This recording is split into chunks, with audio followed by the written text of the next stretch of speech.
চিকিৎসক না, আর কোনো প্রার্থী কিন্তু চিকিৎসা বিদ্যায় জ্ঞান অর্জন করেন না। কাজেই আমি আপনাদের শরীর স্বাস্থ্য নিয়ে যেভাবে চিন্তা করতে পারবো, যেইভাবে আপনাদের ফলো আপ করতে পারবো, যেইভাবে হাসপাতাল মেডিকেল কলেজ আনতে পারবো, সেটা অন্য কোনো প্রার্থী কিন্তু পারবে না। 3 নাম্বার কথা সেটা হচ্ছে দীর্ঘ 40 বছরের ইতিহাসে আমাদের কোনো ধানি শীষের প্রার্থী ছিল না, এটা জানাতে হবে। এবং তাদের আরেকটা ধারণা বলে ইলেকশনের আগে সবাই এসে তাদের কাছে ভোট চায়, কিন্তু তারা বলে ভোট দেয়, পরবর্তীতে আর সেই প্রার্থী আসে না। তাহলে আমাদের দীর্ঘ 25 বছর কোন এমপি ছিল এটা তাদের কানে দিতে হবে, এবং সেই এমপি কোন দলের ছিল সেটাও তাদের জানাতে হবে। সেই এমপির আগে কারা ছিল সেটাও তাদের জানাইতে হবে, ইতিহাসটা জানাইতে হবে। তাইলে কেন তারা আসে নাই? আর আমি আপনাদের কাছে বেশি কিছু চাবো না, আপনারা আমাকে মাত্র 5টা বছর সময় দিবেন।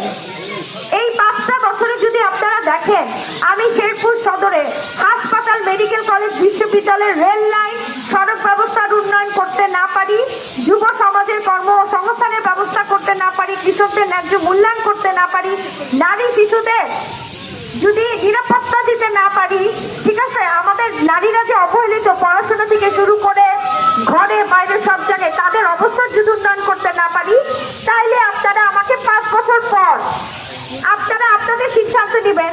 আপনারা চাইলে আমাকে 25 বছর টিকে রাখতে পারেন, আপনারা চাইলে আমাকে 5 বছর পর বাধা দিয়ে দিতে পারেন, সব ক্ষমতার মালিকই তো আপনারা।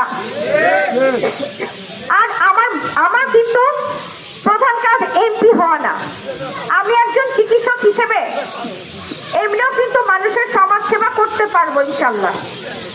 আমাকে কিন্তু আল্লাহ এমন একটা পেশা দিছে যে আমি যদি সঠিক উপায় সাধারণ মানুষের শুধু চিকিৎসাও করি, সেই সেবা দিয়ে আল্লাহ তাআলা আমাকে অনেক দূর আগায় দিতে পারবেন।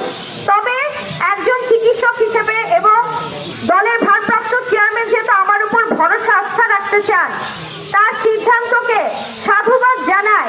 আমি আপনাদের জন্য কিছু কাজ করতে চাই, আপনারা যদি আমাকে সেই সুযোগ দেন আমি সেই কাজ করার জন্য তৈরি হব। আর আপনারা যদি আমাকে সুযোগ না দেন আমি আমার চিকিৎসা সেবায় ফিরে যাব, সেখানেও মানুষের সেবা করার অনেক জায়গা আছে। কাজেই আমি প্রিয়াঙ্কা আপনাদের মানব সেবার জন্য আসছি। আরেকটা প্রশ্ন অনেকে আমাকে করেন যে আপনি যেখানে এমপি হবেন, হ্যাঁ আপনি